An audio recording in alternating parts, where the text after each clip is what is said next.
Yes. Next बच्चों हम लोग बात करेंगे, थर्ड स्किल हम लोग इलेक्ट्रोनेगेटिविटी के लिए ले रहे थे, ठीक है, जिसमें बच्चों हम डिस्कस करने वाले हैं ऑलरेड एंड रॉक्सू स्केल, ठीक है।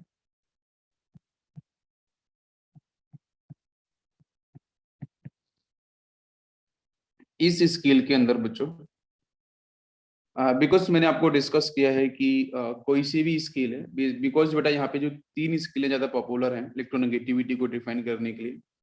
इसमें सबसे फर्स्ट जो स्केल मैंने आपको डिस्कस करी थी, ठीक है, वो थी आपकी पाउलिंग स्केल। एक बार फटाफट से थोड़ा सा रिवाइज करते हैं, ठीक है, कल जो डिस्कस किया था मैंने, ठीक है। फर्स्ट बच्चों स्केल थी आपकी पाउलिंग स्केल। तो पाउलिंग स्केल किस पे बच्चों बेस्ड होती है, कौन सा प्रिंसिपल होता है? तो पाउलिंग स्केल जो बेस्ड होती है, इस पे क्वेश्चंस आया है, किस पे डिपेंड करती है?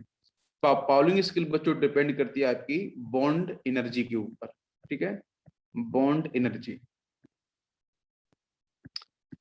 बॉन्ड एनर्जी बोल सकते हैं बेटा, या फिर हम बोल सकते हैं बॉन्ड डिसोसिएशन एनर्जी, ठीक है। तो जब भी आप पे क्वेश्चन आता है, आप हमेशा ध्यान रखो कि पाउलिंग स्केल किस कॉन्सेप्ट बेस है बेटा, ये इस प्रिंसिपल बेस है बॉन्ड एनर्जी पे, या फिर हम बोल सकते हैं बॉन्ड डिसोसिएशन एनर्जी, ठीक। अच्छा, ये तो आपकी फर्स्ट स्केल थी। और बाकी इसका जो बेटा फॉर्मूला है वो आपको पता होना चाहिए, इसमें मैंने डिफरेंट यूनिट के साथ रिप्रेजेंट किया था, ठीक है। और जहां पे delta E N for A B, because bond energy की बात करेगा ना, तो बेटा यहाँ पे एक मॉलिक्यूल लिया जाएगा इस तरीके से, ठीक है। तो इसकी वैल्यूज हम लोगों ने निकाली थी ना, 0.208। डेरिवेशन तो हम नहीं यहाँ पे देखने वाले हैं, सिर्फ आपको फॉर्मूला ध्यान देना है। तो ये bond energy for A B minus में अंडर रूट जो प्योर स्टेट की होगी वो यहाँ पे लिखेंगे, ठीक है, ए और ए। देन आपका यहाँ पे मल्टीप्लीकेशन होगा, और बॉन्ड एनर्जी जो प्योर होगी बच्चों बी और बी एटम की, ठीक है, इस तरीके से। तो ये आपका बेसिक सा फॉर्मूला था, जहां बच्चों ये जो फॉर्मूला आपका डिफाइन होगा किलो कैलोरी, ये जो 0.0208 है ना, यस, ये आपकी किलो कैलोरी पर मोल को लेंगे। लेकिन बच्चों जब किलो जूल के साथ वहां पे वैल्यू आएगी, तो मैंने बताया था कि आपकी वैल्यू चेंज हो जाएगी, ठीक है, ये बात आपको ध्यान रखनी है। तो वहां पे वैल्यू कितने उठा, अगर यहाँ पे किलो जूल के साथ बात करी जाएगी, किलो जूल पर मोल, तो बच्चे बहुत बार 0.208 लगा देते हैं, बट बेटा ये गलत हो जाता है, ठीक है। तो आपको, आप तो बोलोगे मैंने सही लगाया था फॉर्मूला, बट यूनिट कन्वर्जन भी बट इंपॉर्टेंट है, तो वहां पे लगाना होता है 0.102। क्लियर? बाकी रिलेशन मैंने कल बताया था, 1 kilo calorie equal to 4.2 joule होता है, ठीक। ये बेटा पाउलिंग इसके बारे में हो गया।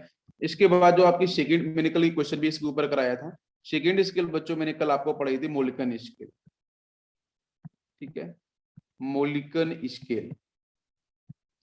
तो जो मोलिकन स्केल है, ये बच्चों किस प्रिंसिपल पे डिपेंड करती है? Yes, Mulliken scale. और मोलिकन स्केल ये बेटा एब्सोल्यूट स्केल है, क्योंकि वो एब्सोल्यूट नहीं थी, जिसके पहले जो हमने बोला था पाउलिंग, वो एक मॉलिक्यूल्स को लेकर डिफाइन की जाती है, बिकॉज बॉन्ड डिस्ट्रीब्यूशन एनर्जी के ऊपर वो डिपेंड करती है। तो वो एग्जैक्ट वैल्यू से भी निकलती हैं, लेकिन वहां पे उसको एक्चुअली साइंटिस्ट के जो कॉम्बिनेशन, जो आपको लोगों का कंप्लीट जो ग्रुप था, उन लोगों ने पाउलिंग स्केल को कंप्लीट स्केल नहीं माना है, उसको एब्सोल्यूट स्केल नहीं माना है। अगर एब्सोल्यूट स्केल के बारे में बात करी जाएगी, तो आपकी आएगी बच्चों मोलिकन स्केल। पहली बात तो ये समझ लो कि कौन सी स्केल ऐसी है जो एब्सोल्यूट स्केल है, वो आपकी मोलिकन स्केल है। और मोलिकन स्केल के अंदर बच्चों हम लोग क्या करते हैं, एवरेज एनर्जी, एवरेज हम निकालते हैं, किसका एवरेज निकालते हैं? आयनाइजेशन एनर्जी का और इलेक्ट्रॉन एफिनिटी का, ठीक है। तो इसका आपको जो फॉर्मूला था वो मैं डिस्कस किया था, electronegativity for the particular atom A, ठीक है, that is equal to, yes को मैं चाई सी एच आई करके भी रिप्रेजेंट करता हूँ, बहुत सी बुक्स में रिप्रेजेंट किया गया है, ठीक है। तो आयनाइजेशन एनर्जी प्लस यहाँ पे इलेक्ट्रॉन एफिनिटी डिवाइड बाई 2 कर देंगे, ठीक है, किसी भी एलिमेंट के लिए। और किसी भी पर्टिकुलर एटम के लिए बेटा आयनाइजेशन एनर्जी भी डिफाइन होती है इंडिविजुअल के लिए, इलेक्ट्रॉन एफिनिटी भी डिफाइन होती है। तो इसका एवरेज लेंगे तो आपकी उसी एटम की इलेक्ट्रोनेगेटिविटी पता चल जाएगी, जैसे मैंने यहाँ पे ए लिखा है, ठीक है। ये तो बेसिक सा पॉइंट आपका वहां पे था, सेकेंडरी स्केल मोलिकन स्केल। क्लियर हो गया सभी को? बट यहाँ पे आपको जो एक यूनिट कन्वर्जन जो होता है वो महत्वपूर्ण होता है, जहाँ पे किलो कैलोरी पर मोल के साथ भी वैल्यू दी जा सकती है, इलेक्ट्रॉन वोल्ट पर एटम के साथ भी हो सकती है, किलो जूल पर मोल के साथ भी हो सकती है। तो वो जो यूनिट कन्वर्जन है वो महत्वपूर्ण है। तो 1 electron volt per atom is equal to 96 kilo joule per mole. ठीक है, मैं यूनिट कन्वर्जन की बात बहुत अच्छे से बोलूंगा, यहाँ से आपको ध्यान रखना पड़ेगा, नहीं तो फिर खोजते रहना कि आंसर मिला नहीं, मैंने तो सही सॉल्व कर लिया था। ठीक है, किलो कैलोरी पर मोल। तो यूनिट कन्वर्जन बच्चों इंपॉर्टेंट है, ठीक है ना, उनको आपको प्लीज ध्यान रखना है, यहाँ लिख लो आप लोग इंपॉर्टेंट। बिल्कुल। इसके बाद बच्चों हम लोगों ने नेक्स्ट स्किल के बारे में बात करी थी, थर्ड स्किल। थर्ड स्किल जो भी डिस्कस करने वाले हम लोग, ऑल रेट। ठीक है,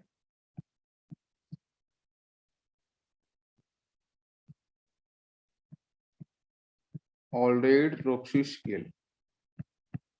ये जो बच्चों स्केल है, ये डिपेंड करती है बच्चों किस प्रिंसिपल पे, ये डिपेंड करती है फोर्स ऑफ अट्रैक्शन पे, फोर्स ऑफ अट्रैक्शन प्रिंसिपल पे। फोर्स ऑफ अट्रैक्शन बच्चों किसका, न्यूक्लियस और आउटर मोस्ट इलेक्ट्रॉन्स जो प्रेजेंट होगा, ठीक है, उसके साथ। तो ये ध्यान रखो बेटा, फोर्स ऑफ अट्रैक्शन जो हम बात कर रहे हैं from the nucleus two electrons, ठीक है, न्यूक्लियस से इलेक्ट्रॉन्स के साथ। इस फोर्स ऑफ अट्रैक्शन प्रिंसिपल पे आपकी ऑल रेट और ऑक्सी स्केल आपकी डिपेंड करती है। जहां पे बेटा मैं बात करूंगा कि इसकी इलेक्ट्रोनेगेटिविटी के बारे में, तो मैं वही छाई ए, यहाँ पे इस इलेक्ट्रोनेगेटिविटी लिख लो, है ना, बिकॉज कैसे कोई दिक्कत नहीं है, आप इस इलेक्ट्रोनेगेटिविटी लिख लो फॉर कोई पर्टिकुलर एटम। तो मैंने ए आर का मतलब क्या है, ऑल रेट ऑक्सी, ठीक है, यस। तो that is equal to 0.359 divide by are square into Z effective. Z effective लिखने के पीछे बच्चों यही रीजन है यहाँ पे कि force of attraction. Z effective का एग्जैक्ट मतलब कहाँ से बेटा रिलेट होगा, फोर्स ऑफ अट्रैक्शन के साथ, ठीक है, हम लोगों ने पढ़ा भी अच्छे से। तो ये इसकी आपकी बेसिक से आपका इसका फॉर्मूला है, जहाँ पे आपका जो ये आर है वो आपकी रेडियस है, जो एंगस्ट्रॉम में होनी चाहिए, ठीक है, एंगस्ट्रॉम में, पिकोमीटर में, बट एंगस्ट्रॉम में होना चाहिए, तो इंपॉर्टेंट है। ये तो बच्चों ऑलरेडी ऑक्सी स्केल हो गई है, लेकिन अगर मैं ऑलरेडी ऑक्सी स्केल को बेटा कंपेयर करता हूँ पाउलिंग के साथ, तो पाउलिंग स्केल बच्चों एक ऐसी स्केल है ना, वो हर जगह अप्लाई होती है। सेकंड जो स्केल आई थी उसके साथ भी अप्लाई हुई थी, वहां भी वैल्यूज निकली थी। अब यहाँ पे बात करेंगे तो यहाँ पे भी आपकी पाउलिंग स्केल इससे रिलेट हो जाएगी। तो इसकी बच्चों वैल्यू आती है 0.359 divide by are square into z effective plus 0.744, this is 0.744। तो ये जो मैंने स्टेटमेंट यहाँ पे लिखा है सेकेंड, ये बच्चों पाउलिंग स्केल है, लेकिन ये जो पाउलिंग स्केल लिखी गई है ना, इसमें आपका इतना जो सेक्शन है, ये वाला सेक्शन, ये एक सेक्शन बच्चों किसका है, आपके ऑर्डोडॉक्सी का है। तो इसका मतलब यहाँ से जो electronegativity for the Pauling scale is equal to, इसकी जगह मैं लिख सकता हूँ इलेक्ट्रोनेगेटिविटी फॉर ऑर्डोडॉक्स प्लस आपका 0.744, ठीक है। तो एक रिलेशन आपका ये आ गया। इफ इन केस क्वेश्चन में डायरेक्ट इलेक्ट्रोनेगेटिविटी बच्चों आपकी ऑलोडॉक्सी की वैल्यू देता है, आप उसमें 0.744 ऐड कर दोगे, तो आपकी इलेक्ट्रोनेगेटिविटी फॉर पाउलिंग स्केल आपकी डिफाइन हो जाएगी। सभी को समझ में आ रहा है, क्लियर। अब यहाँ से आप ग्राफ बना सकते हो। तो देखो बेटा, फर्स्ट आपका अगर ये क्वेश्चन था, तो सेकेंड इक्वेशन आपका ये हो सकता है, या फिर ये वाला हो सकता है, तो दोनों पे ग्राफ बन सकते हैं। तो ग्राफ जो बनते हो बेटा, वो y equal to angle C से आप कंपेयर कर सकते हो, तो यहाँ से आपका सॉल्व हो जाएगा।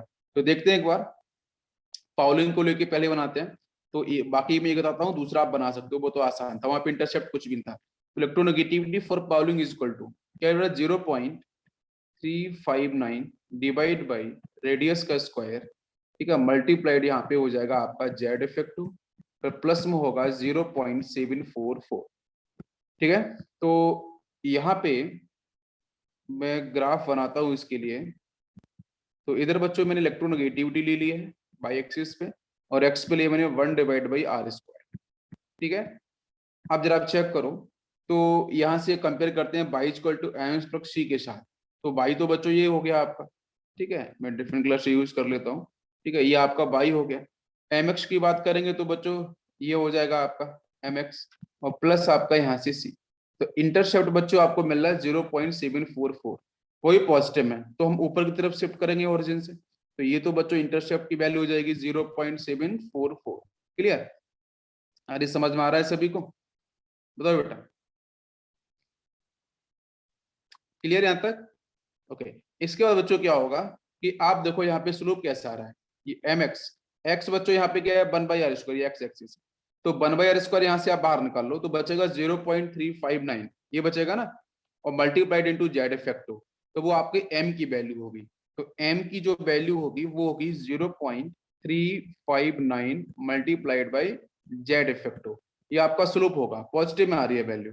तो डेफिनेटली बच्चों यहाँ पे जो ग्राफ होगा वो आपका कुछ इस तरीके से मूव करेगा, ठीक है। जहाँ पे आपका ये थीटा होगा, थीटा मतलब यहाँ से अगर मैं टेन थीटा अगर लिखना चाहूँ तो tan theta is equal to ये होगा 0.359 इंटू जेड इफेक्ट। बच्चों बात समझ में आ रही है? क्लियर? ओके, तो ये आपको बिल्कुल ध्यान रखना है। ये ग्राफ के ऊपर भी क्वेश्चंस बन सकते हैं और वो आपके आराम से सॉल्व हो जाएंगे। कहीं किसी बच्चे को डाउट है यहाँ पे, कोई कंफ्यूजन? यस, क्लियर हुआ सभी को? नेक्स्ट बच्चों, ऑलरेडी रॉक्सू जो स्केल है इसके अंदर हम लोग हीट ऑफ फॉर्मेशन की भी बात करते हैं, लेकिन वो हमारे सिलेबस में नहीं है।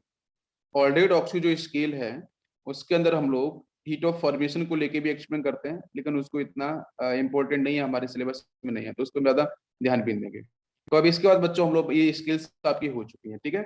इसके बच्चों बात करेंगे इलेक्ट्रोनेगेटिविटी जो है पाउलिंग स्केल की, उसको थोड़ा हम याद करने की कोशिश करते हैं कि पाउलिंग स्केल, ठीक है, पाउलिंग स्केल के ऊपर जो इलेक्ट्रोनेगेटिविटी वैल्यूज बेटा हम लोग जो पढ़ते हैं, ठीक है, तो वो इंपॉर्टेंट है कुछ एलिमेंट्स के लिए जिनको आपको बिल्कुल सही ढंग से याद रखना पड़ेगा, ठीक है। चलो तो पहले हम बात करते हैं उनके ऊपर। तो बच्चों यहाँ पे मैंने एलिमेंट्स ले लेते हैं, हाइड्रोजन, इधर आपका हीलियम, ठीक है। हीलियम की डिफाइन होगी नहीं बिकॉज बच्चों की इलेक्ट्रोनेगेटिविटी वैल्यू, नो डाउट बेटा, जो हीलियम्स वगैरह होते हैं नोबल गैसेस उनकी इलेक्ट्रोनेगेटिविटी वैल्यू बहुत ज्यादा होती है, लेकिन वो यहाँ पे प्रॉपर्ली डिफाइन ही नहीं करी गई हमारे सिलेबस में, उस पर हम बात ही नहीं करेंगे। ये lithium, beryllium, boron, carbon, nitrogen, oxygen and fluorine. Next बच्चों बात करते हैं यहाँ पे sodium, magnesium, aluminium, silicon, phosphorus, ठीक है। Next sulphur, chlorine. इसके बाद बच्चों यहाँ पे गया सोडियम के बाद नीचे पोटेशियम, यहाँ पर लेते हैं rubidium, next is caesium, last is francium. Francium को अगर आपको याद नहीं रखना है तो कोई दिक्कत नहीं, ऐसा कोई इंपॉर्टेंट नहीं है। इधर बच्चों बात करते हैं तो इनको याद रखना है, फ्लोरीन, क्लोरीन के बाद आपका ब्रोमीन, नेक्स्ट आपका आयोडीन, ठीक है। तो मैं आपको यहाँ पे इलेक्ट्रोनेगेटिविटी की जो वैल्यूज बता रहा हूँ ये बच्चों पाउलिंग स्केल वैल्यू है, ठीक है। जो वैल्यूज आपको डिफाइन की जाती है ना कि हाइड्रोजन की 2.1 होती है, बाकी एलिमेंट कुछ इस तरीके से होती है, तो वो सारी की सारी आपकी पाउलिंग स्केल से वैल्यू निकाली गई है, तो उनको हमें निकालने की जरूरत नहीं है बिकॉज निकालने पे इतना टाइम नहीं देना है आपको, मैं याद करने का तरीका बता दूंगा, आपको ध्यान रहेगा, ठीक है। चलो बाकी भी एलिमेंट्स आप लिख सकते हो, बेरिलियम, मैग्नीशियम, यहाँ पे कैल्शियम लिख लो, स्कॉन्शियम लिख लो, बेरियम लिख लो, रेडियम लिख लो, जिसकी इंपॉर्टेंट है उसी पे ज्यादा फोकस करेंगे। एल्यूमिनियम, यहाँ पे गैलियम, यहाँ पे इंडियम, नेक्स्ट बच्चों thallium, carbon, silicon, germanium, tin और lead, nitrogen, phosphorus, arsenic, antimony, bismuth, oxygen, sulphur, selenium, tellurium and polonium, ठीक है। चलो अब हम बात करेंगे बेटा यहाँ पे इलेक्ट्रोनेगेटिविटी वैल्यूज की तरफ, ठीक है। सभी ध्यान से यहाँ पे देखेंगे। तो सबसे पहले देखो बेटा इंपॉर्टेंट कौन कौन से हैं, जो इंपॉर्टेंट एलिमेंट्स हमारे हैं जो हमें ध्यान रखना होगा, ठीक है, वो मैंने ऊपर से येलो कलर से लिखे हुए हैं, वो सारे के सारे इंपॉर्टेंट हैं। इसमें से ये ब्रोमीन और आयोडीन भी इंपॉर्टेंट है, ठीक है। ये जो आपका ब्रोमीन आयोडीन है ये भी इंपॉर्टेंट है, इन दोनों को भी मैं लेता हूँ यहाँ पे, ब्रोमीन एंड आयोडीन। बाकी जो एलिमेंट्स लिखे हैं वो खास इतनी इंपॉर्टेंट नहीं है, ठीक है। जो येलो कलर्स वाले हैं आपको एटलीस्ट वो आपको पता होना चाहिए, ठीक है, जिससे काफी सारी चीजें आपकी डायरेक्ट सॉल्व हो सकती हैं। अभी प्रिंसिपल आएंगे ना इसके ऊपर, एप्लीकेशन आते इलेक्ट्रोनेगेटिविटी के ऊपर, तो आपको सॉल्व करने में काफी आसानी होगी। तो बच्चों बात करते हैं हाइड्रोजन। हाइड्रोजन की बच्चों वैल्यू होती है 2.1, ठीक है, कितनी होती है 2.1। तो क्या करना है बेटा, अब नीचे की तरफ पहले मूव करो, इसको याद रखने का तरीका बता रहा हूँ। हाइड्रोजन कितना होता है 2.1। नेक्स्ट बेटा देखो, इसको आप फिक्स कर दो, इसको सभी को याद रहेगा, हाइड्रोजन का 2.1 बिल्कुल फिक्स होता है। उसके बाद बच्चों लिथियम सबसे पहला मेटल है, लिथियम सबसे पहला मेटल है, आपको यहाँ पे दिख रहा है ना जब इधर से मूव कर रहे हैं, तो लिथियम पहला मेटल मिलता है। मतलब बेटा इसकी जो इलेक्ट्रोनेगेटिविटी है सबसे पहले मिलेगा तो 1.0 आपको लिख देनी है, कितनी है 1.0। नेक्स्ट बच्चों सोडियम की बात करेंगे तो इसमें से आप 0.1 माइनस कर दो तो इसकी वैल्यू होती है 0.9, ठीक है। इसको मैं थोड़ा इधर लिखता हूँ तो क्लियर दिखेगा आप, yes. लिथियम की बच्चों कितनी है 1.0। इसका बच्चों सोडियम की बात करते हैं, सोडियम की आपकी 0.9, आपको 0.1 माइनस कर देना है, फिर से 0.1 माइनस कर दो, इसकी 0.8 होगी, ठीक है। पोटेशियम की, उसकी जो रुबिडियम की बच्चों बात करेंगे तो रुबिडियम की भी आपकी 0.8 रहेगी, यहाँ पे कोई चेंज नहीं है, यहाँ पे समथिंग 0.8 ही रहती है और ये भी आपकी 0.8 होती है। तो लास्ट वाले जो एलिमेंट्स हैं उन सबकी लगभग इक्वल होती है, कुछ बुक्स में इसको 0.7 भी लिखा गया है, तो बहुत डिफरेंट वैल्यू नहीं है, ठीक है। 0.7 इज ऑल्सो करेक्ट, ठीक है। 0.8 भी सही है, 0.7 भी करेक्ट है, बिकॉज यहाँ से क्वेश्चंस कभी आते ही नहीं है तो इसमें फोकस करने की जरूरत भी नहीं है। 0.7 लिखना है तो 0.7 लिख लो, ठीक है। तो 0.7 भी इसकी वैल्यू हो सकती है, बहुत बड़ा डिफरेंस नहीं है। 0.1 बहुत बड़ा डिफरेंस नहीं होता है यहाँ पे, ठीक है। तो लगभग एक को सीक्वेंस होता है, तो आपको ध्यान कौन कौन सा रखना है, तो इंपॉर्टेंट है बेटा आपका यहाँ पे लिथियम, सोडियम एंड पोटेशियम, ये थोड़ा सा इंपॉर्टेंट है, ठीक है, तीनों ऊपर के। तो याद हो गया, हाइड्रोजन का 2.1, लिथियम का 1 हो गया, क्या आपका मेटल है, सोडियम का उससे कम कर दो 0.1, पोटेशियम का उससे 0.1 कम कर दो 0.8 आ जाए। इसका बच्चों बात करते हैं बेरिलियम का, तो बेरिलियम में कितना होगा, बेरिलियम का होता है बच्चों 1.5, ठीक है। अब कैसे याद रखना है, अब हम चलेंगे इधर से इधर, तो क्या करो, लिथियम से अगर मैं बेरिलियम की तरफ जाऊंगा तो बच्चों 0.5 का एडिशन कर, 0.5 का एडिशन, फिर हम जाएंगे बेटा बेरिलियम से बोरॉन की तरफ, तो फिर से 0.5 जोड़ दो, तो ये 2.0 हो जाएगा इस इलेक्ट्रॉनिगेटिविटी। कार्बन की बात करेंगे फिर से बेटा 2.0 में 0.5 जोड़ दो, तो ये 2.5 हो जाएगा, ठीक। इसका बेटा नाइट्रोजन की तरफ चलते हैं तो इसकी 3 होती है 3.0, तो फिर से मैंने 2.5 में 0.5 को ऐड कर दिया। अब आते हैं बच्चों ऑक्सीजन पे, तो ऑक्सीजन की वैल्यू होती है बेटा इलेक्ट्रॉनिगेटिविटी की 3.5, फिर से मैंने 0.5 को ऐड कर दिया। Now comes to fluorine, fluorine की बेटा होती है 4.0, सबसे अधिक होती है, तो यहाँ भी मैंने 0.5 को ऐड कर दिया। क्या सभी को मेरी बात समझ में आ रही है? तो सबसे पहले बच्चों आपको मैं रिपीट करता हूँ, फटाफट से मेमोराइज करो एक बार।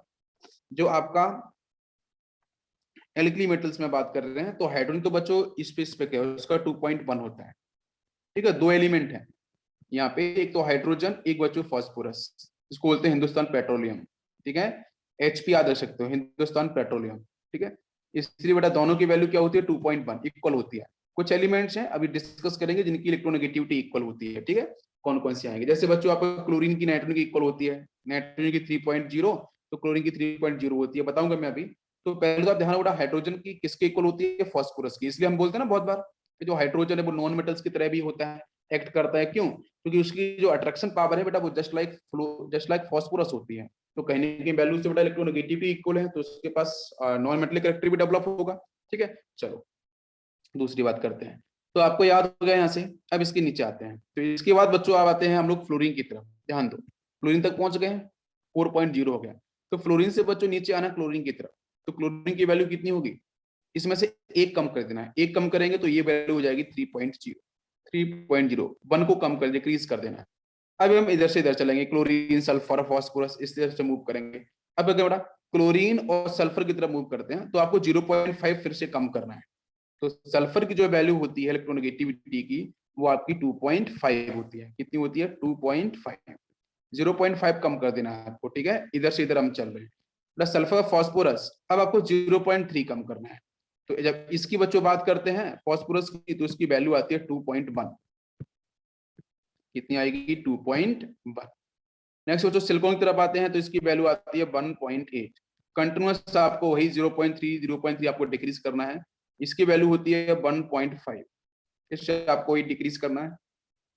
मैग्नीशियम की होती है 1.2, तो फिर से आपने वही किया, इसको इससे डिक्रीज किया है 0.3। और बेटा लास्ट में आपका सोडियम दिख ही रहा है, तो यहाँ से आप इसको भी रिलेट कर सकते हो। तो देखो आपको इतना याद हुआ कि नहीं हुआ, पहले आप बताओ। एस ब्लॉक का याद हो गया अच्छे से, एस ब्लॉक में अप टू पोटेशियम तक याद रहेगा, तो बहुत आसान सा है बिल्कुल। हाइड्रोजन का 2.1 होता है, लिथियम पहला आपका मेटल है तो 1 हो जाएगा उसका, सोडियम उसके नीचे आएगा 0.1 कम कर दो, पोटेशियम, ये आसान तरीका है, इसको बेटा मैं बोलूंगा यहाँ पे, आप इसे मेमोराइज करो। इजी ट्रिक आपको बताई थी मैंने अभी आपको, इसको मेमोराइज करो, आपको काफी मदद मिलेगी इनऑर्गेनिक केमिस्ट्री को समझने में, ठीक है। यस, तो पोटेशियम का आपका 0.8, बाकी नीचे वाली बेटा लगभग इक्वल होते हैं, रुबिडियम सीजियम फ्रेंशियम, ठीक है। अब आप जा रहे हो कहाँ पे, लिथियम से मूव कर रहे हो टुवर्ड्स फ्लोरीन, तो आपको कुछ नहीं करना, 0.5 0.5 0.5 आपको जोड़ते जाना है, ठीक है, बिल्कुल सिंपल सा सीक्वेंस है। फिर आपको वापस क्लोरीन पे आ जाना है, फ्लोरीन से क्लोरीन के नीचे आना है। तो बेटा वहां पे क्या होगा, एक को डिक्रीज कर दो, बस सिंपल सा है। 2-3 बार अगर आप अपने हाथ से ड्रॉ करोगे ना, आपको क्लियर हो जाएगी बिल्कुल 100%। क्लोरीन की बेटा वैल्यू 3.0 हो जाएगी।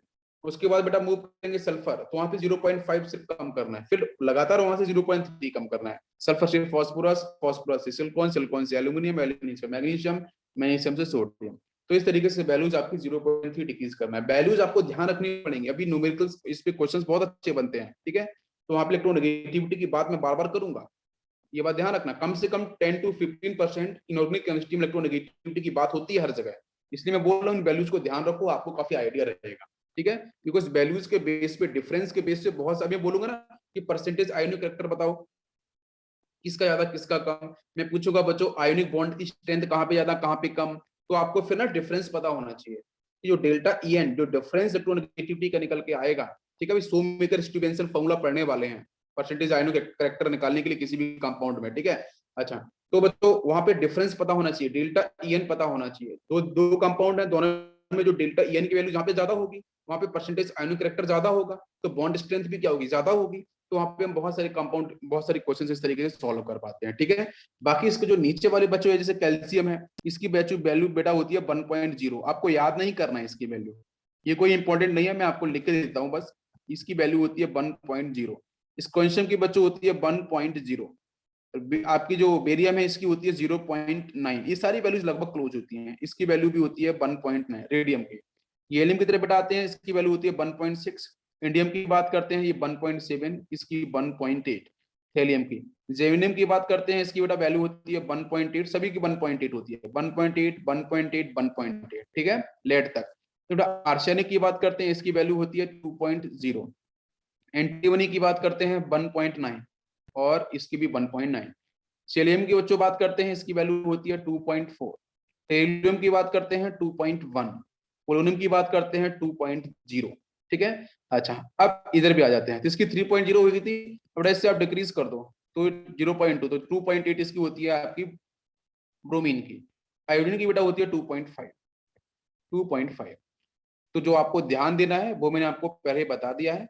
तो बेटा आपको क्या करना है, हेलोजेंस के सभी ध्यान रखने पड़ेंगे, फ्लोरीन के, क्लोरीन के, ब्रोमीन के, आयोडीन के।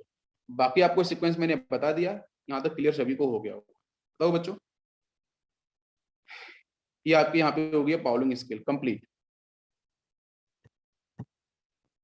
अब इसके अंदर कुछ एलिमेंट्स ऐसे होते हैं जिनकी बचत इलेक्ट्रॉन बराबर है। तो एक तो मिलता है ना एचपी, हिंदुस्तान पेट्रोलियम बताया था मैंने, इसको ध्यान रखना, 2.1, ठीक है।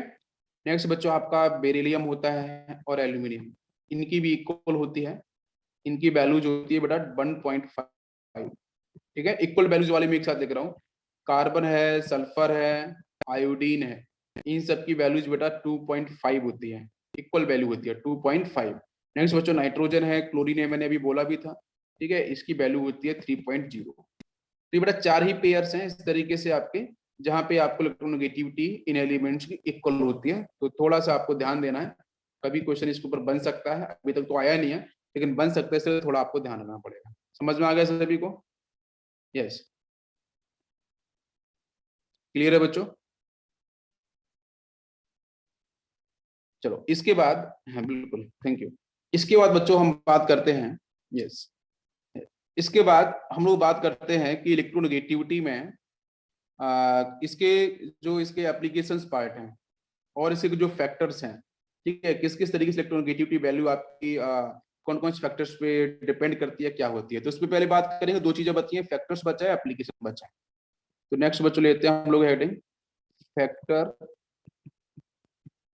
अफेक्टिंग इलेक्ट्रोनेगेटिविटी वैल्यू, ठीक है। स्किल बच्चों क्लियर हो चुके हैं सभी को। और उसके बाद आपका यहाँ पे पाउलोगी स्किल्स, उसके बारे में एक्सप्लेन किया मैंने सब कुछ। वैल्यूज आपको भी ध्यान रखना है, पहला फैक्टर। बेटा सबसे पहले बात करते हैं अपन साइज के बारे में, ठीक है।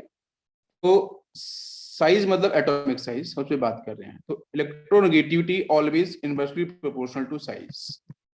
ऐसा क्यों होता है? क्योंकि बच्चों जितना ज्यादा साइज बढ़ता जाएगा, इलेक्ट्रोनेगेटिविटी वैल्यू कम। इलेक्ट्रोनेगेटिविटी का मतलब बेटा क्या होता है? Force of attraction. Force of attraction. एक मान लो बेटा इतना छोटा सा एटम है, उसका न्यूक्लियस अंदर है, एक एटम कुछ ऐसा है, इलेक्ट्रॉन बच्चों यहाँ पे है, इलेक्ट्रॉन्स यहाँ पे रखा है इक्वल डिस्टेंस पे, ठीक है, ये दो मैंने कंडीशंस ले ली।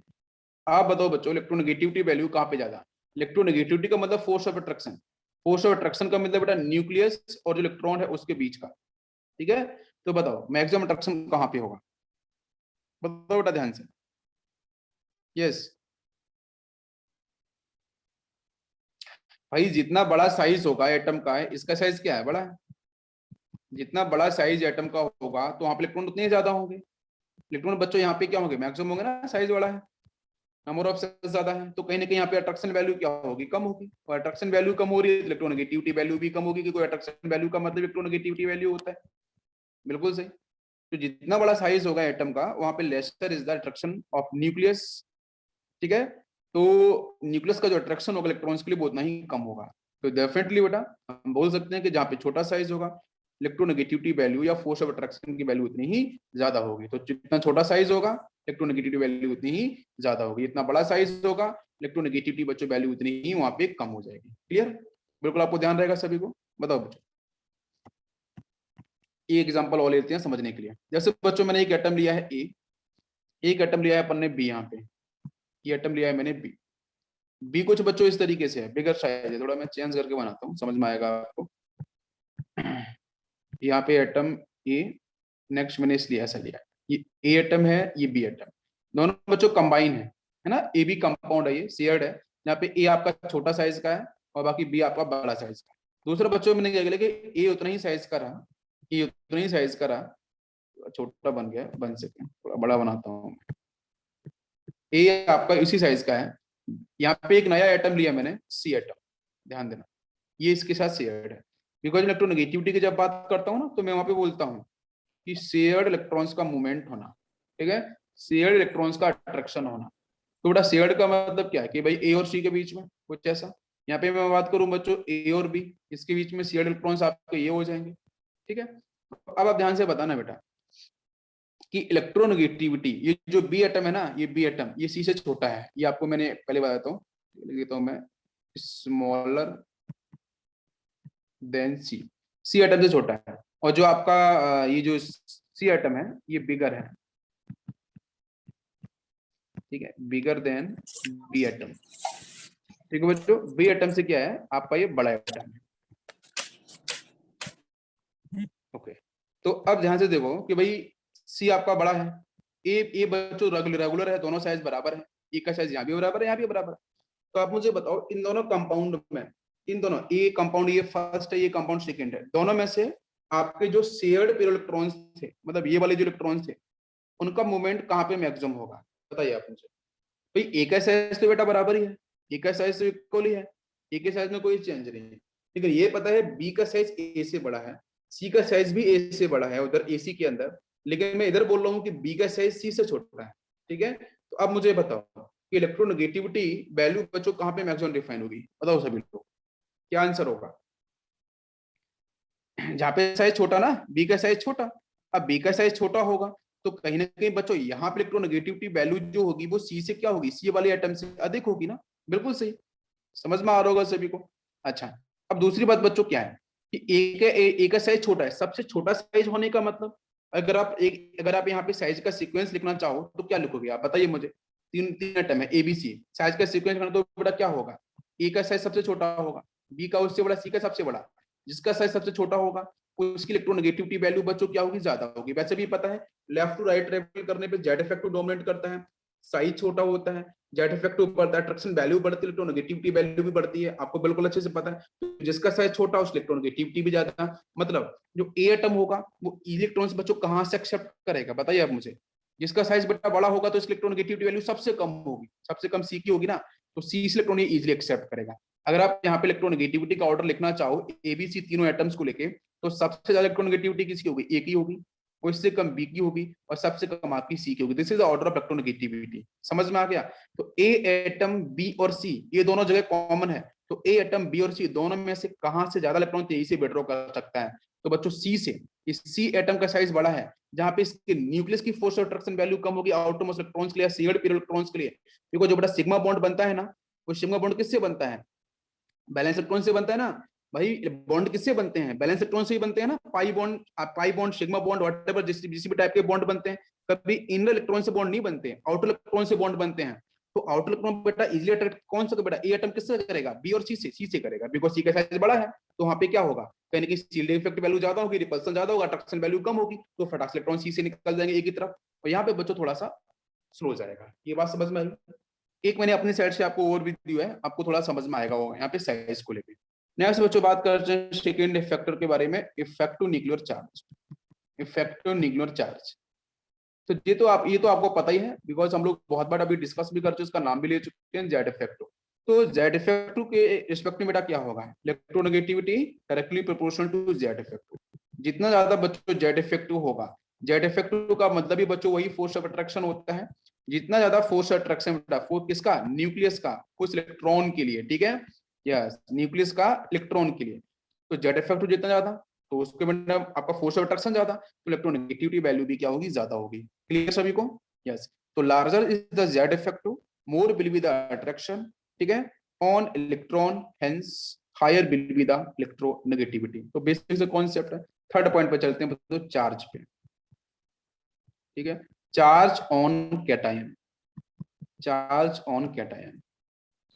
तो चार्ज ऑन कैटायंस के बारे में आपको मैं एक्सप्लेन कर देता हूँ, आपको मैं पहले भी पढ़ा चुका हूँ कि बेटा कैटायंस के ऊपर चार्ज, जैसे मान लो बेटा मैंने एटम लिया है ए प्लस 2, ए प्लस 3, ए प्लस 4, है ना, आप लिख सकते हैं। आप मुझे बताओ सबसे ज्यादा छोटा साइज किसका होगा, साइज का ऑर्डर क्या होगा, सबसे बड़ा साइज किसका होगा, ए का होगा। भाई जितना ज्यादा बेटा पॉजिटिव चार्ज होगा, मतलब इलेक्ट्रॉन्स बाहर जा चुके हैं, वहां पे जेड इफेक्टिव डोमेन हम लोग पढ़े ना, साइज को, एटॉमिक साइज स्टार्टिंग में पढ़ाया था कैटायंस के एनायंस के, तो आपको याद होगा जितना ज्यादा बच्चों पॉजिटिव चार्ज होगा साइज उतना छोटा होगा, ठीक है, जितना ज्यादा पॉजिटिव चार्ज होगा साइज उतना छोटा कैटायंस का होगा, नेगेटिव चार्ज जितना ज्यादा होता है साइज उतना बड़ा होता है, हम लोगों ने पढ़ा था, ठीक है। तो यहाँ पे साइज बच्चों छोटा होगा, तो उसके पीछे कौन सा रीजन है, जेड इफेक्टिव है। तो A+4 के पास जेड इफेक्टिव बहुत ज्यादा होगा as compare to A+, A+2, A+3। Z effective सबसे अधिक कहाँ पे होगा भाई, न्यूक्लियस अपना जो अट्रैक्शन पावर होगा सबसे अधिक कहाँ पे डिफाइन कर रहा होगा, इलेक्ट्रॉन के साथ डिफाइन कर रहा होगा, A+4 के साथ, समझ में आ गया। तो उसकी वजह से बेटा वहां पे अट्रैक्शन वैल्यू क्या होगी, ज्यादा। अगर वहां पे अट्रैक्शन वैल्यू ज्यादा, तो इलेक्ट्रोनेगेटिविटी भी क्या होगी, ज्यादा होगी। तो आपको समझ में आ गया होगा कि जितना ज्यादा बच्चों पॉजिटिव चार्ज कैटायन के पास होगा, उसकी इलेक्ट्रोनेगेटिविटी वैल्यू उतनी ही ज्यादा होती है। क्या सभी को मेरी बात समझ में आई, क्लियर, बताओ बच्चों, सभी को समझ में आया, कोई कंफ्यूजन किसी बच्चों को नहीं। जिसका मैंने कल एग्जांपल भी दिया था आपको, थोड़ा सा मैं एक बार रिपीट कर दूं। कल एग्जांपल मैंने दिया था ना SO2 का और SO3 का, SO2 और SO3 का कल एग्जांपल दिया था। दोनों में से मोर एसिडिक कौन सी है, दोनों में से, ये दोनों गैसेस हैं, दोनों में से मोर एसिडिक कौन सा है बेटा। तो आप बोलोगे सर ये होगा, हमने कैसे डिसाइड किया, कल मैंने बताया भी था कि यहाँ सल्फर का ऑक्सीडेशन नंबर निकालो, और ऑक्सीडेशन नंबर बच्चों हमेशा हम पॉजिटिव में लिखते हैं, पॉजिटिव चार्ज को डिफाइन करते हैं, ठीक है। तो सल्फर के कंपैरिजन में ऑक्सीजन की इलेक्ट्रोनेगेटिविटी ज्यादा होती है, अभी जस्ट हम लोगों ने पढ़ा था, ठीक है। सल्फर के कंपैरिजन में ऑक्सीजन इलेक्ट्रोनेगेटिविटी ज्यादा होती है, पता होना चाहिए। इलेक्ट्रॉन्स बच्चों किधर मूव करेंगे, टुवर्ड्स ऑक्सीजन, तो सल्फर में पॉजिटिव चार्ज आएगा। तो निकालो इसका ऑक्सीडेशन नंबर, तो इसका +6 आया था, मैंने कल निकाला भी था। इसका बच्चों कितना आया था, +4। नाउ चेक, सल्फर के ऊपर इधर +4 चार्ज है, सल्फर पे +6 चार्ज है, दोनों में से जेड इफेक्टिव कहां पे ज्यादा, बताओ, दोनों कैटायंस बन चुके हैं सल्फर, दोनों में से जेड इफेक्टिव कहां पे ज्यादा, जिसका साइज बेटा छोटा होगा, छोटा साइज किसके पास ज्यादा पॉजिटिव चार्ज होगा, इसका अंदर साइज बेटा इसका छोटा होगा। साइज के बारे में बात कर रहे हैं हम लोग, साइज के बारे में बात करें तो साइज बेटा किसका छोटा होगा, आप बताइए मुझे। सल्फर प्लस साइज छोटा हो जाएगा, ये तो आपका साइज का ऑर्डर हो गया। लेकिन अगर मैं यहीं पे जेड इफेक्टिव की बात करूं, जेड इफेक्टिव बच्चों कहां पे ज्यादा होगा, तो जेड इफेक्टिव की वैल्यू आपकी सल्फर +6 के ज्यादा होगी, और जहां पे जेड इफेक्टिव ज्यादा होगा वहां पे अट्रैक्शन वैल्यू भी ज्यादा होती है, तो इलेक्ट्रोनेगेटिविटी भी ज्यादा होगी। तो बच्चों इलेक्ट्रोनेगेटिविटी की बात करेंगे तो सल्फर +4, यहाँ पे सल्फर +6 है, तो इलेक्ट्रोनेगेटिविटी सल्फर +6 की ज्यादा होगी। ये बात समझ में आई। तो दैट्स व्हाई बेटा आपका SO3 क्या होगा, मोर एसिडिक होता है। ये बात समझ में आ गई। कल वाला पॉइंट है वो मैंने एक्सप्लेन किया है। मैं इसको बोल सकता हूँ, higher is the charge on cation, हम लोग कैटायंस की बात कर रहे हैं ना, higher is the charge of cation, लेकिन एलिमेंट बच्चों सेम होनी चाहिए, दिस इज मस्ट और मैंडेटरी कंडीशन। आपके ऐसा नहीं कि यहाँ पे सल्फर हो गया, यहाँ पे कार्बन हो गया तो फिर मत लगाना इसको, तो आंसर गलत हो जाएगा। एलिमेंट आपके सेम होनी चाहिए, आप चाहे 1000 एलिमेंट, चाहे 1000 कंपाउंड कंपेयर करो, लेकिन एलिमेंट सारे के सारे सेंट्रल एलिमेंट सेम होने चाहिए। सेंट्रल एलिमेंट अलग हो जाएंगे तो फिर ये आपका रूल्स नहीं लगने वाला है, ठीक है। तो फिर रूल्स आपको बदलना पड़ेगा, ठीक है, उसको बताऊंगा मैं अभी। तो ये बात समझ में आ गई सभी को, आपके एलिमेंट सेम एलिमेंट होने चाहिए, ये इंपॉर्टेंट है। क्लियर, समझ में आ रहा है? बताओ बच्चों।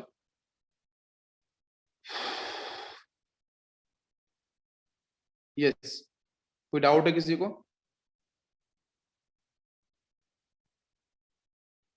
नहीं, ठीक है, सभी क्लियर हो गया।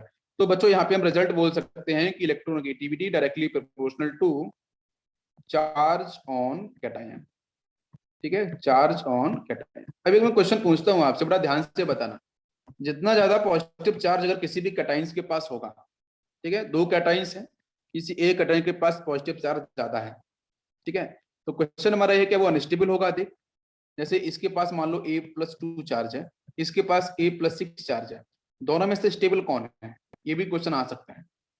दोनों में से स्टेबल कैटायन कौन सा है और अनस्टेबल कौन सा है? आपको तो नहीं पता कि कोई एलिमेंट है, ये को पता ही नहीं चल रहा है, इलेक्ट्रॉनिक कंफ्यूजन आप निकाल सकते थे, लेकिन अब तो आप कैसे होता, तब बताओगे, बताओ मुझे। दोनों में से स्टेबल कौन सा होगा, A+2 अधिक स्टेबल होगा कि A+6 अधिक स्टेबल होगा? बताओ बच्चों।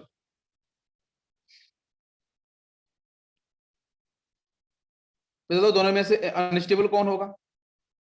यस, आपको पता होना चाहिए कि बच्चों किसी भी कैटाइन के पास जितना ज्यादा जितना ज्यादा मैक्सिमम पॉजिटिव चार्ज प्रेजेंट होगा, वो उतना ही अधिक अनस्टेबल होता है। अब सोच रहे हो ऐसा क्यों हो रहा है, ठीक है, उतना ही अधिक वो कैसा होता है, अनस्टेबल होता है, ठीक है, वो कैटायन उतना अधिक अनस्टेबल होगा। तो वो अनस्टेबिलिटी को मिनिमाइज करने के लिए उसके जो न्यूक्लियस होंगे वो अट्रैक्शन वैल्यू शो करेंगे। मतलब आप मेरी बात को समझ रहे हो कि जितना ज्यादा बेटा पॉजिटिव चार्ज अगर आएगा वो अनस्टेबल है, जब अनस्टेबल है तो स्टेबिलिटी गेन करना चाहेगा, तो स्टेबिलिटी गेन करने के लिए आपको रिवर्स करेगा, वो रिवर्स करेगा बेटा। स्टेबिलिटी गेन करने के लिए वो क्या करेगा, अपने मैक्सिमम फोर्स ऑफ अट्रैक्शन को डिफाइन करेगा। ऑब्वियसली बच्चों उसका मैक्सिमम फोर्स ऑफ अट्रैक्शन होगा ही, तो मैक्सिमम फोर्स ऑफ अट्रैक्शन के थ्रू वो इलेक्ट्रॉन्स को अट्रैक्ट करेगा, और अट्रैक्ट करेगा तो फटाफट स्टेबल हो जाएगा। अरे आपको मेरी बात समझ में आ रही है? बेटा आप ध्यान देना कि A+2 स्टेबल होने के लिए ए पे आना चाहेगा, A+6 अनस्टेबल होने के लिए वो भी ए पे आना चाहेगा, भाई न्यूट्रल कंडीशन में आना चाहेगा। लेकिन न्यूट्रल कंडीशन में आसानी से कौन आ जाएगा बच्चों, A+2 फटाक से बच्चों एक्सेप्ट करेगा, इलेक्ट्रॉन्स हो गया स्टेबल। इसको चाहिए 6 इलेक्ट्रॉन्स, तब जाकर आपका स्टेबल होगा। तो सबसे अधिक अनस्टेबल कौन, जिसके पास जितना अधिक पॉजिटिव चार्ज होगा वो उतना अधिक अनस्टेबल। उस अनस्टेबिलिटी को बेटा वो मिनिमाइज करने के लिए, क्रॉस करने के लिए, नलीफाई करने के लिए अपने फोर्स ऑफ अट्रैक्शन को यूज करेगा, अपनी पावर को यूज करेगा। तो फोर्स ऑफ अट्रैक्शन को यूज करेगा, तो अट्रैक्शन को जब यूज करेगा तो मैक्सिमम फोर्स अट्रैक्शन कौन शो करेगा, A+6, भाई अनस्टेबल था। तो मैक्सिमम फोर्स अट्रैक्शन अगर ये शो करेगा तो इसकी इलेक्ट्रोनेगेटिविटी वैल्यू बच्चों क्या हो जाएगी, ज्यादा। इलेक्ट्रोनेगेटिविटी का मतलब सिर्फ फोर्स ऑफ अट्रैक्शन होता है जो बाहर रखे किसी भी इलेक्ट्रॉन को अट्रैक्ट करे उसके न्यूक्लियस के द्वारा, बस सिंपल सा पॉइंट ये है। तो अनस्टेबिलिटी भी समझ में आ गई, स्टेबिलिटी भी समझ में आ गई। तो दोनों में से बच्चों मोर स्टेबल कौन सा है, A+2 इज मोर स्टेबल, ठीक है, A+6 के कंपैरिजन में। बहुत सारे बच्चे क्या करते हैं कि जिसके इलेक्ट्रोनेगेटिविटी ज्यादा वही अधिक स्टेबल होता है, ऐसा टिक कर देते हैं कि A+6 इज मोर स्टेबल, ये गलत हो जाता है, ठीक है। तो मोर स्टेबल कौन सा, A+2, अनस्टेबल कौन, A+6। क्लियर सभी को? चलो इसके बाद बच्चों बात करते हैं फोर्थ फैक्टर, चार्ज चेंज लिख दिया एक से, चार्ज ऑन एनायन, ठीक है, चार्ज ऑन एनायन। तो अगर बच्चों एनाइंस की अपन बात करते हैं, है ना, तो इनके साथ बच्चों सीक्वेंस क्या होगा इलेक्ट्रोनेगेटिविटी का, तो इलेक्ट्रोनेगेटिविटी यहाँ पे रिवर्स हो जाएगा। तो इलेक्ट्रोनेगेटिविटी यहाँ पे inversely proportional to charge on anion. Anion के पास बच्चों जितना ज्यादा चार्ज होगा, ठीक है, तो वहां पर इलेक्ट्रोनेगेटिविटी वैल्यू उसकी उतनी ही कम होगी। क्यों भाई, इलेक्ट्रोनेगेटिविटी का मतलब बेटा रिपल्सन थोड़ी नहीं होता है, इलेक्ट्रोनेगेटिविटी का मतलब बेटा फोर्स ऑफ अट्रैक्शन होता है। आपको हमेशा एक बात ध्यान रखो, देखो मैंने जितने भी कॉन्सेप्ट आपको बताए हैं, मैंने एक ही लाइन हमेशा बोली है कि आप फोर्स ऑफ अट्रैक्शन को देखो बार बार, और फोर्स ऑफ अट्रैक्शन ही बेटा आंसर बनेगा, कोई कंफ्यूजन ही नहीं है। तो मैक्सिमम फोर्स ऑफ अट्रैक्शन बच्चों किसका होगा, भाई जिसके पास जितना अधिक पॉजिटिव चार्ज होगा। तो यहाँ तो बच्चों आपका एनाइंस की बात कर रहा है, यहाँ पे उतना अधिक इलेक्ट्रॉन्स आ रहा है। तो भाई अगर मैं A- की ही बात करूं, मैं A-2 की बात करूं, A-3 की बात करूं, तो बेटा मुझे बताओ ध्यान से यहाँ पे कि यहाँ से A-1, A-2, A-3 सबसे ज्यादा जेड इफेक्टिव कहाँ पे होगा, सबसे ज्यादा जेड इफेक्टिव कहाँ पे होगा? तो बच्चों A-1 के पास जेड इफेक्टिव की बात कर रहा हूँ, हालांकि नहीं होगा, वो बहुत ही मिनिमम होगा, लेकिन A-2 A-3 कंपेरिजन A-1 के पास जेड इफेक्टिव ज्यादा होगा। समझ में बात आ रही है? तो अगर मैं यहाँ पे इलेक्ट्रोनेगेटिविटी का सीक्वेंस पूछूं तो आपको ध्यान होना चाहिए कि A-1 की इलेक्ट्रोनेगेटिविटी, अब बहुत से बच्चे क्या सोचते हैं कि सर नेगेटिव चार्ज जितना ज्यादा होता है इलेक्ट्रोनेगेटिविटी उतनी ज्यादा होती है। गलत बात। वो बोलते बच्चे कि जितनी अधिक इलेक्ट्रोनेगेटिव, जितना अधिक नेगेटिव चार्ज होगा इलेक्ट्रोनेगेटिविटी उतनी ज्यादा होती है, ये गलत आंसर होता है। ठीक है, ये सही आंसर नहीं है। तो इलेक्ट्रोनेगेटिविटी बच्चों, ये एक्चुअली इसका मतलब ही फोर्स ऑफ अट्रैक्शन है। बहुत से बच्चे इलेक्ट्रोनेगेटिविटी को रिलेट करते हैं एनाइंस के साथ, दिमाग लगा के एनाइंस समझते हैं उसको, वो गलत हो जाता है। इलेक्ट्रोनेगेटिविटी का मतलब सिर्फ फोर्स ऑफ अट्रैक्शन है।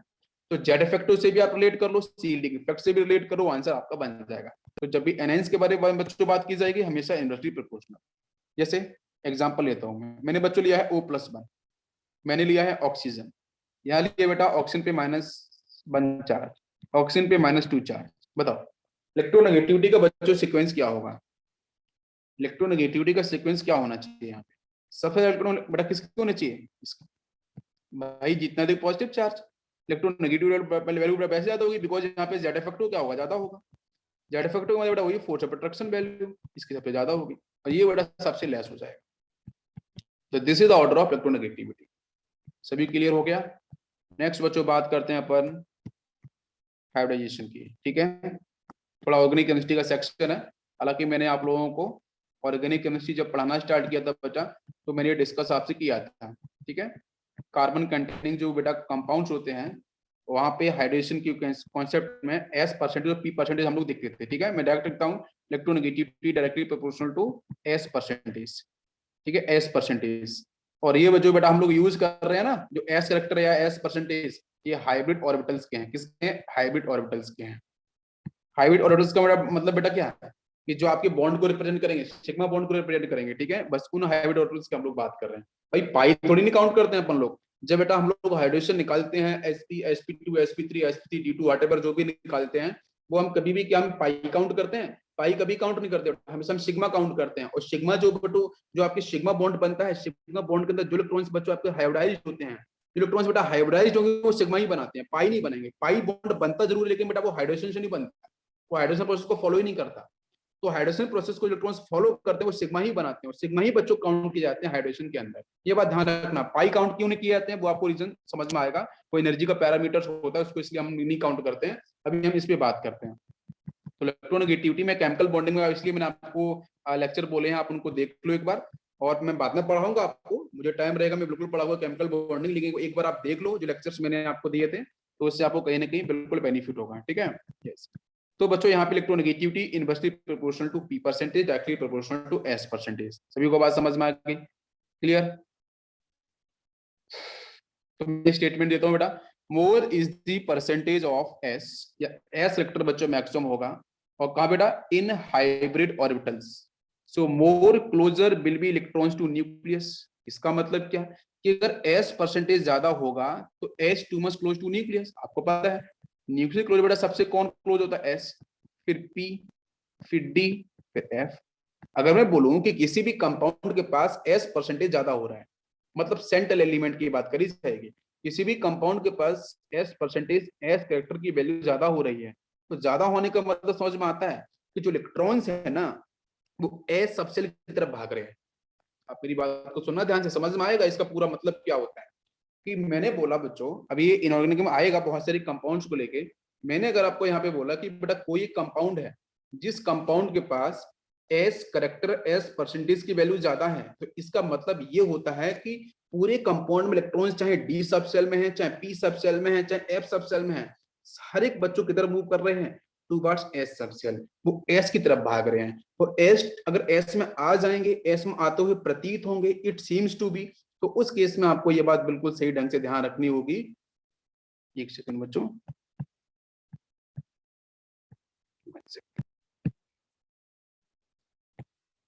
यस ठीक है। अब देखो बेटा यहाँ पे, तो मैं जो बात कर रहा था कि S परसेंटेज की वैल्यू आपकी क्या होगी, वहां पे मैक्सिमम होगी। सभी को समझ में आ रहा है? क्लियर? तो अगर S परसेंटेज की वैल्यू मैक्सिमम, तो उस केस में सारे के सारे इलेक्ट्रॉन्स कहाँ मूव कर रहे होंगे? Towards S। जिसकी वजह से S इलेक्ट्रॉन अगर बच्चों मैक्सिमम हो जाएंगे, तो यहाँ पे अट्रैक्शन वैल्यू भी क्या होगी, मैक्सिमम। यहाँ पे force of attraction that will be the maximum, because distance बच्चों बहुत कम हो चुकी है। तो अनडाउटली अगर फोर्स ऑफ अट्रैक्शन मैक्सिमम होगा तो इलेक्ट्रोनेगेटिविटी की वैल्यू भी क्या होती है, ज्यादा होती है। इसलिए तो हम बोलते हैं कि एस परसेंटेज की वैल्यू ज्यादा होगी तो इलेक्ट्रोनेगेटिविटी भी ज्यादा होती है। उसके पीछे रीजन आपका ये है कि पूरे मॉलिक्यूल्स के अंदर पी परसेंटेज होगा, डी परसेंटेज होगा, एफ परसेंटेज होगा, जी परसेंटेज होगा, क्या क्या परसेंटेज होगा, बहुत सारे सेल्स प्रेजेंट हैं, सबके परसेंटेज होंगे। लेकिन भाई इलेक्ट्रॉन तो सब में प्रेजेंट होते हैं ना, लेकिन वो मैक्सिमम इलेक्ट्रॉन्स बच्चों टुवर्ड्स एस मूव कर चुके हैं। तो करने का मतलब इलेक्ट्रोनेगेटिविटी आपकी डेफिनेटली बढ़ने वाली है, बिकॉज फोर्स ऑफ अट्रैक्शन की वैल्यू बढ़ चुकी है। जहां जहां फोर्स ऑफ अट्रैक्शन बढ़ेगा इलेक्ट्रोनेगेटिविटी की वैल्यू बढ़ेगी, क्योंकि इलेक्ट्रोनेगेटिविटी का मतलब भी फोर्स ऑफ अट्रैक्शन होता है, नथिंग एल्स। अभी कुछ समझ में आ गया, क्लियर? तो फटाफट से बच्चों हम लिख लेते हैं सीक्वेंस। यस, मैंने बच्चों लिखा है एसपी, मैंने लिखा है sp2, मैंने लिखा है sp3। बताओ बेटा जल्दी से, इलेक्ट्रोनेगेटिविटी किसकी ज्यादा होगी, ये ऑर्डर होगा। आप परसेंटेजेस निकाल सकते हो सभी के साथ, ठीक है। इसका बच्चों कितना आता है, 50%। लिखा मैं डायरेक्ट बेटा, एस कितना है 1। अरे ये आपको पढ़ा चुका हूँ ऑर्गेनिक केमिस्ट्री में यार, फिर से पढ़ाऊं क्या। 1/2 × 100, आई होप समझ में आएगा। 1 ऊपर क्यों आया, एस 1 है, दोनों में लगे एसपी 1/2, 2 नीचे आ गया। परसेंटेज निकालना आता है ना, बिल्कुल वही निकाल रहा हूं मैं। यहाँ बच्चों कितना आएगा, एस कितना है 1, टोटल कितना होगा 3, 1 S 2 P multiplied by 100। Answer बच्चों आया क्या, कितना 33.33%। एस निकाल रहा हूँ बच्चों में, आप पी भी निकाल सकते हो। यहाँ पे पी कैसे निकाला जाएगा, पी कितना है 2, टोटल कितना 3 मल्टीप्लाइड बाई 100, या फिर 100 में से माइनस कर दो ना सीधा 33.33 को, तो भी तो पी परसेंटेज आ जाएगा। अच्छा लास्ट में बेटा कितना आएगा, देखो एस कितना है बच्चों 1, टोटल मिला के 3 + 1 4 multiplied by 100, answer will be 25%। I hope सबको समझ में आया होगा। तो जहां पे एस परसेंटेज ज्यादा, वहां पे इलेक्ट्रोनेगेटिविटी बच्चों क्या होगी, ज्यादा। समझ में आ गया सभी को, कोई कंफ्यूजन नहीं। चलो क्वेश्चन आप लोग कर लेना, एल्कीन एल्काइन एल्काइन के ऊपर। एल्कीन एल्काइन का इलेक्ट्रोनेगेटिविटी सबसे ज्यादा होती है, आसान है वो तो आपको पता ही होगा, ठीक है। चलो आगे चले हम लोग। यस, एक क्वेश्चन में थोड़ा सा और आपसे पूछूंगा, यहाँ पे ध्यान देना। एक क्वेश्चन मैं आपसे पूछता हूँ, आप लोग जरा बताना, आप लोग ऑर्गेनिक केमिस्ट्री हम लोग पढ़ चुके हैं। जैसे बच्चों ने क्वेश्चन दिया, carbon triple bond carbon hydrogen, now it will react with sodium, क्या रिएक्शन फीजिबल होगी, यस और नो का आंसर करना है। क्या फर्स्ट में बेटा रिएक्शन फीजिबल होगी, यस और नो। मैं सेकंड आपको लिख देता हूँ, CH3 carbon triple bond carbon hydrogen react with sodium, क्या रिएक्शन यहाँ फीजिबल होगी, yes no. Third question, CH3 carbon triple bond carbon CH3 react with sodium, क्या रिएक्शन यहाँ फीजिबल होगी, यस और नो। ये आपको आंसर करना है, जल्दी से बताओ बच्चों। देखो बेटा फर्स्ट वाले क्वेश्चन के अंदर ऐसा कुछ है ही नहीं, उसमें तो आसान है, आपको सिर्फ फोकस करना है इलेक्ट्रोनेगेटिविटी के ऊपर। तो देखो बेटा सोडियम अपने आप में इलेक्ट्रोपॉजिटिव है, ठीक है। ये बेटा क्या है, इलेक्ट्रोनेगेटिविटी खोजेगा, बिकॉज यहाँ पे पाई बॉन्ड दिख रहे हैं। तो मैंने बताया था एसिडिक हाइड्रोजन, तो क्या यहाँ पे एसिडिक हाइड्रोजन प्रेजेंट है बच्चों, ये तो बेस के रिएक्ट करेगा ना। क्या आपको यहाँ पे एसिडिक प्रेजेंट है, बिल्कुल 1 और 1 2, 2 एसिडिक हाइड्रोजन है, बिल्कुल रिएक्शन बच्चों फीजिबल होगी, यस इज द आंसर। बिल्कुल आंसर बनेगा, बिल्कुल रिएक्शन आपकी फीजिबल, क्या बनेगा, सोडियम एल्कनाइड बन जाएगा। आप बना लो यहाँ पे, ये जो बनेगा प्रोडक्ट वो बन जाएगा आपका, H को बाहर निकाल देना वहां से, और ये आपका बन जाएगा यहाँ से HC, यहाँ से triple bond double bond, triple bond carbon यहाँ पे नेगेटिव और आपका ये सोडियम प्लस, ये आपको मिलेगा सोडियम एल्कनाइड वाला सेक्शन, ठीक है।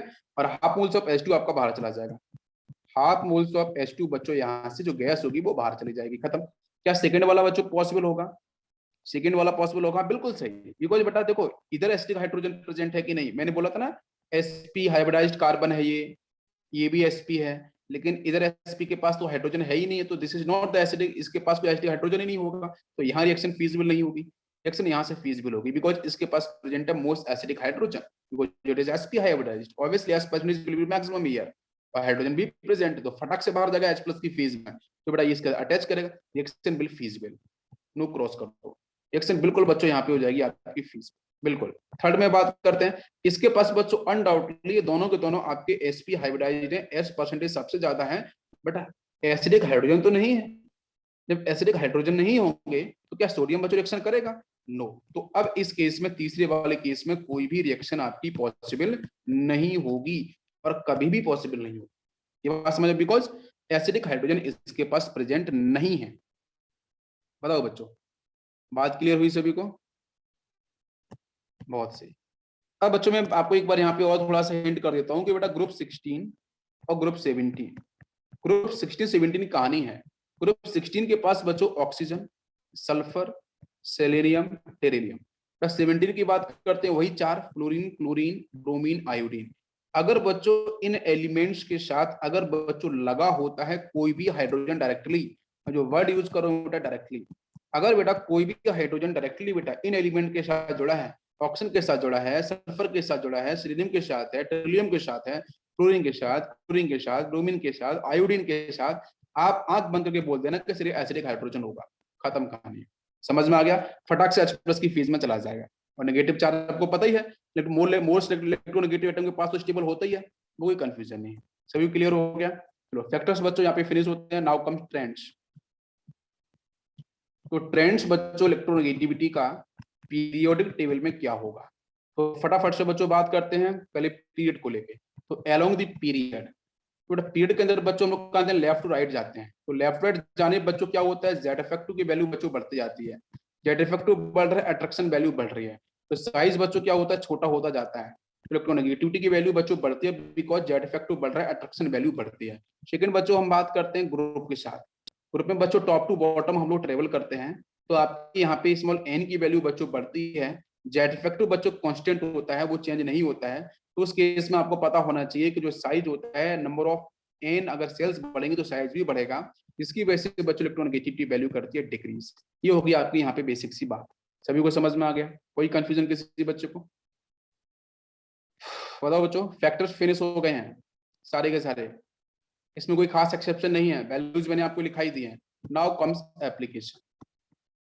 Next point is the application. Application of electronegativity. Electronegativity के बच्चों जो एप्लीकेशंस हैं वो क्या क्या हैं, ठीक है? इसमें बच्चों हम सबसे पहले बात करेंगे कि यहाँ पे जो नोमेनक्लेचर है, ठीक है, जो नोमेनक्लेचर है कंपाउंड्स का, वो हम कैसे करते हैं, इलेक्ट्रोनेगेटिविटी के बेस पे हम कैसे करते हैं। तो एक बच्चों बहुत एक इंपॉर्टेंट बात है कि जब भी कोई भी कंपाउंड आपको मिल जाए जहाँ पे इंटर हेलोजन कंपाउंड भी हो, जैसे बच्चों मैं बोलूँ आपसे ICl, जैसे मैंने आपको लिख के दिया है ICl3, जैसे मैंने लिख के दिया है MgO, ये थोड़ा डिफरेंट है। जैसे मैंने बेटा लिख के दिया आपको हाइड्रोजन क्लोराइड, HCl लिख के दिया है। अब ICl में से आप क्लोरीन को क्लोराइड बोलोगे, ID लगाओगे सफिक्स, या आयोडीन के साथ आप आयोडाइड लगाओगे, आप क्या लिखना पसंद करोगे? आयोडाइड लास्ट में लिखना पसंद करोगे या आप क्लोराइड लिखना पसंद करोगे? तो यहाँ पे इलेक्ट्रोनेगेटिविटी का बच्चों रोल प्ले करता है। तो मतलब जिस एटम की इलेक्ट्रोनेगेटिविटी बच्चों ज्यादा होगी उसके लास्ट में एज ए सफिक्स बच्चों IDE यूज किया जाएगा, as a suffix IDE use किया जाएगा। क्या सभी को मेरी बात समझ में आ रही है? इनऑर्गेनिक कंपाउंड के नोमेनक्लेचर इलेक्ट्रोनेगेटिविटी के बेस पे बच्चों डिफाइन होते हैं स्पेसिफिक इंटर हेलोजन कंपाउंड्स के। तो जिस एटम की इलेक्ट्रोनेगेटिविटी बच्चों ज्यादा होगी उसके सफिक्स में, उसके बाद में आपका, उसके एंड में, उसके लास्ट में, अंत में उसके ID बेटा एज ए सफिक्स आपका लगाया जाएगा। जैसे बच्चों ICl की बात करें तो नाम क्या होगा, इसका नाम होगा आपका आयोडीन क्लोराइड। आयोडीन, आप ऐसे मत लिख देना कि क्लोरीन आयोडाइड, वो गलत हो जाएगा। यहाँ पे इलेक्ट्रोनेगेटिविटी बेटा किसकी ज्यादा होती है, क्लोरीन की, तो वो बनेगा आपका क्लोराइड, ID लगाया जाएगा। इसकी बात करें तो बेटा नाम क्या होगा इसका, this is the iodine try chloride. समझ में आ रहा है बेटा? MgO की बात करें, ये तो आसान है, ऑक्सीजन ज्यादा होती है, मैग्नीशियम ऑक्साइड हो जाएगा, हाइड्रोजन क्लोराइड हो जाएगा। जैसे बच्चों मैंने बोला FCl, तो जरा क्या आंसर होगा? इलेक्ट्रोनेगेटिव किसकी बेटा, फ्लोरीन की ज्यादा होगी ना, इलेक्ट्रोनेगेटिविटी फ्लोरीन की ज्यादा होगी ना, तो क्या आंसर होगा इसका? इसका आंसर बेटा हो जाएगा आपका क्लोरीन फ्लोराइड। क्या होगा इसका नाम? क्लोरीन, और लास्ट में आएगा आपका फ्लोराइड, क्लोरीन फ्लोराइड इसका नाम होगा। सभी को बात समझ में आ गई? क्लियर? चलो बाकी बच्चों एप्लीकेशन हम लोग कल करेंगे, आज लेक्चर यहीं फिनिश करते हैं। Thank you. अब कल आपका लगभग ये चैप्टर भी खत्म हो जाएगा।